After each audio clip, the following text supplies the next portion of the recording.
इंजील मुक़द्दस बामुताबिक मत्ती रसूल ये यसु नासरी की ज़िंदगी, मौत और जी उठने के इब्तदाई बाज़ाब्ता बयानात में से एक है। बज़ाते खुद किताब गुमनाम है, लेकिन इब्तदाई तरीन मोतबर रिवायत इसको मती महसूल लेने वाले से मंसूब करती है, जो यसु के मुकर्रर करदा 12 रसूलों में से एक था और दरअसल वो किताब के अंदर ही जाहिर होता है। तकरीबन 30 से 40 सालों तक रसूल यसु के मुत्तल्लिक अपनी चश्मदीद गवाही और उसकी तालीम को जो उन्होंने ज़हन नशीन कर रखी थी, ज़बानी बयान करते और सिखाते रहे। और फिर मती रसूल ने उन सब बातों को इकट्ठा करके एक हैरत अंगेज मुनक्कश तरतीब दी और यसु के मुतालिक खुसूसी मौज़ूआत को उजागर करने के लिए किताब मुरत्तब की।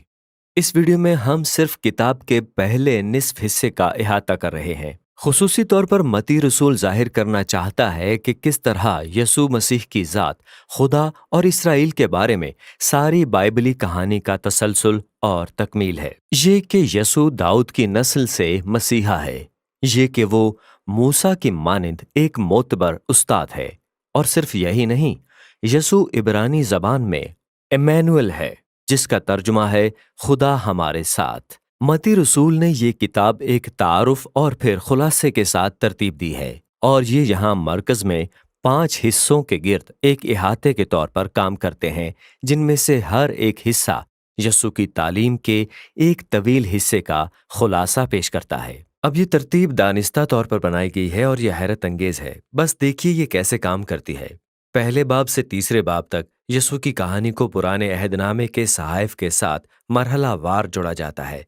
मत्ती की इंजील का आगाज मसीह के नस्बनामे से होता है, जो इस बात पर रोशनी डालता है कि वो मसीह इब्ने दाऊद किस तरह से है और वो अब्राहम का बेटा है। इसका मतलब है कि वो तमाम कौमों पर खुदा की बरकत लाने वाला है।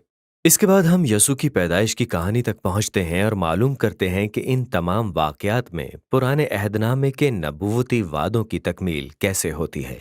यानी कौमें आएंगी और मसीह को सजदा करेंगी, यानी मसीह बैतलहम में पैदा होगा।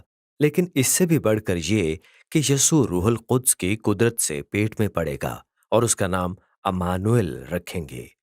ये सारी चीजें मिलकर जाहिर करती हैं कि यसू महज इंसान नहीं, वो खुदा हमारे साथ है, खुदा इंसान बना है। चुनांचे यहाँ आप तारुफ में मती के 2 कलीदी मौज़ूआत को देख सकते हैं। वो दाऊद की नस्ल से है, वो अमानुएल है। लेकिन मती रसूल ये भी दिखाना चाहता है कि यसु मसीह नया मूसा किस तरह है।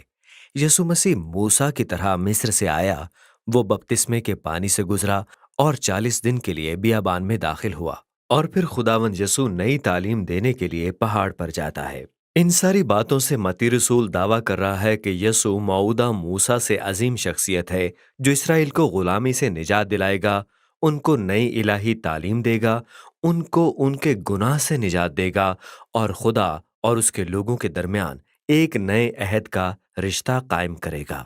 मूसा और यसू के दरमियान ये मवाजना इस बात की वजाहत करता है कि मत्ती रसूल ने किताब के मरकज को इस तरह से क्यों तश्कील दिया है।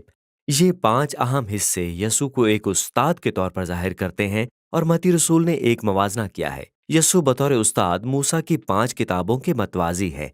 यसू नए अहद का मोतबर उस्ताद है, जो तौरात की कहानी को पूरा करने वाला है। अब पहले हिस्से में 4 ता 7 अब्वाब के अंदर यसू खुदा की बादशाहत का ऐलान करते हुए जाहिर होता है।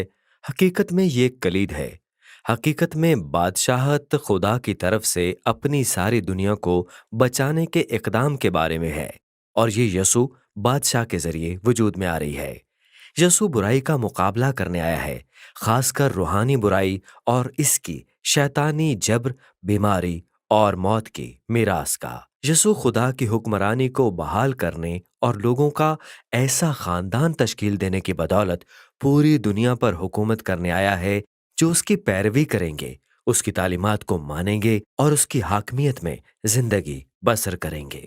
बस यसू मसीह लोगों को शिफा देने एक तहरीक, एक गिरोह का आगाज करने के बाद अपने पैरोकारों को एक पहाड़ी इलाके की तरफ ले जाता और तालीम का पहला हिस्सा बयान करता है, जो रिवायती तौर पर पहाड़ी वाज कहलाता है। यसु मसीह बयान करता है कि उसके पीछे चलना और खुदा की बादशाही में रहना कैसा है, और ये एक अनोखी बादशाही है जहां किसी को किसी पर फौकियत हासिल नहीं है। हर किसी को दावत दी जाती और रुजू करने, तौबा करने और यीशु मसीह की पैरवी करके उसके खानदान में शामिल होने के लिए बुलाया जाता है। यीशु फरमाता है कि वो तौरात या अंबिया के अहकाम को रद्द करने नहीं आया, बल्कि वो अपनी जिंदगी और अपनी तालीमात के जरिए उस सब को पूरा करने आया है। वो अपने लोगों के दिलों को बदलने के लिए आया है, ताकि वो खुदा से, अपने पड़ोसी से, बल्कि अपने दुश्मन से भी हकीकी तौर पर मोहब्बत रख सकें। बादशाही पर अजीम तालीम को ख़त्म करने के बाद अगला हिस्सा जाहिर करता है कि यसू लोगों की रोज़मर्रा ज़िंदगी में बादशाही को हकीकी तौर पर ला रहा है। यहाँ पर मती रसूल ने सताए हुए शिकस्ता दिल लोगों की जिंदगियों में खुदा की बादशाही की कुदरत को लाने के मुतालिक 9 कहानियों को तरतीब दिया है। यहाँ 3-3 कहानियों पर मुश्तमिल 3 ग्रुप हैं। ये सब उन लोगों के मुतालिक हैं जो बीमार हैं, जिनके बदन टूटे हैं या जो खतरे में हैं, और यसू फजल और कुदरत के अमल से उनको शिफा देता या निजात बख्शता है। और फिर उन तीनों के दरमियान हमें 2 मतवाजी कहानियां यसु के इस बुलावे के मुतालिक मिलती हैं कि लोगों को यसु के पीछे आना चाहिए। मत्ती रसूल यहाँ पर एक नुक्ता पेश कर रहा है। इंसान सिर्फ यसु के पीछे चलकर और उसका शागिर्द बनकर ही उसके फजल की ताकत का तजुर्बा कर सकता है। अब जब मती रसूल यसु के जरिए बादशाहत की ताकत दिखा चुका है, तो यसु फिर अपने शागिर्दों को भेजने के जरिए से, जो कि वही काम करने जा रहे हैं जो यसु करता था, अपने दायरा कार को बढ़ाता है। और ये चीज तालीम के दूसरे बड़े हिस्से की तरफ रहनुमाई करती है। 10 बाब। यहाँ यस्सु अपने शागिर्दों को सिखाता है कि बादशाही का ऐलान कैसे करना है और ये काम करते वक्त क्या तवक्कुआत रखनी है। इसराइल में बहुत से लोग यस्सु मसीह और उसकी बादशाही की पेशकश को कबूल कर रहे हैं, लेकिन इसराइल के रहनुमा कबूल नहीं कर रहे। अगर वो यीशु मसीह के शागिर्द बनते और तौबा करते हैं, तो उन्हें बहुत कुछ खोना पड़ेगा, और इस तरह यीशु जानता है कि वो उसे रद्द करेंगे और उसके पैरोकारों को सताएंगे, और बिल्कुल ऐसा ही होता है। अगले हिस्से 11 से 13 अब्वाब के अंदर मती रसूल ने इस बारे में कहानियों का एक मजमुआ इकट्ठा किया है कि लोग खुदावंद यस्सु और उसके पैगाम का जवाब कैसे देते हैं, और ये मिला जुला रद्द अमल है।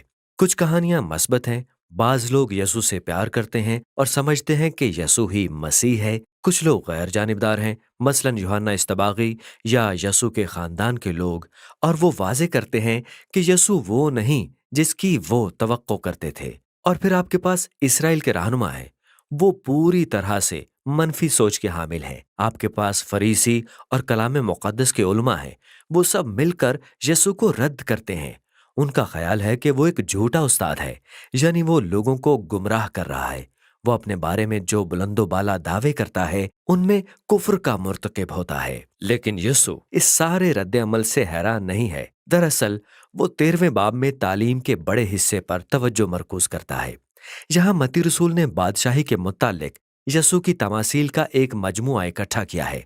मसलन एक बीज बोने वाले की तमसील, जिसका बीज 4 किस्म की मिट्टी में गिरता है, या एक राई के दाने की तमसील, या फिर एक मोती या पोशीदा खजाने की तमसील। ये तमासील उस तफसीर की तरह हैं जो आपने अब्वाब 11 और 12 में पढ़ी हैं। कुछ लोग यसु को गर्मजोशी से कबूल करते हैं, बाज उसको रद्द कर रहे हैं, लेकिन खुदा की बादशाही इंतहाई अहमियत की हामिल है, और उन तमाम रुकावटों के बावजूद उसके फैलने में रुकावट नहीं आएगी। चुनाचे ये मती की इंजील का पहला निस्फ हिस्सा है। अब यहाँ पर जब आप इन अब्वाब को पढ़ते हैं तो तलाश करने की दीगर बहुत सी चीजें हैं। याद रखें कि मती रसूल यसु मसीह को पुराने अहदनामे की कहानी के तसलसल और तकमील के तौर पर पेश कर रहा है। लिहाजा देखें कि वो पुराने अहद के सहीफों से हवाला जात कैसे देता है, और आप पाएंगे कि कहानी के अंदर हिकमत अमली के नुकात रखे गए हैं जो यसु और उसकी शनाख्त के मुतालिक मजीद वजाहत करते हैं। तो ठहरें, इन हवाला जात को तलाश करने में वक्त गुजारें और उनको पुराने अहदनामे के सियाको सबाक में पढ़ें, तो आपको वाकई खूबसूरत, दिलचस्प पैवस्तगियां मिलेंगी। आखिर में उन लोगों के अक़साम पर तवज्जो दें जो यसु को कबूल करते और उसके पीछे चलते हैं, तो आप देखेंगे कि उनमें ज्यादातर गैर अहम, बेवजूद या गैर मजहबी लोग हैं। ये वो लोग हैं जो यसु पर अपने एतमाद या ईमान की बदौलत तब्दील हुए और उसके पैरोकार बन गए। اور یہ مذہبی اور متکبر لوگ ہیں جو اس سے ناراض ہوتے ہیں۔ تو یسوع اور اسرائیلی رہنماؤں کے درمیان یہ تناؤ کیسے ختم ہوگا؟ متی کی انجیل کا دوسرا نصف حصہ انہی باتوں کے متعلق ہے۔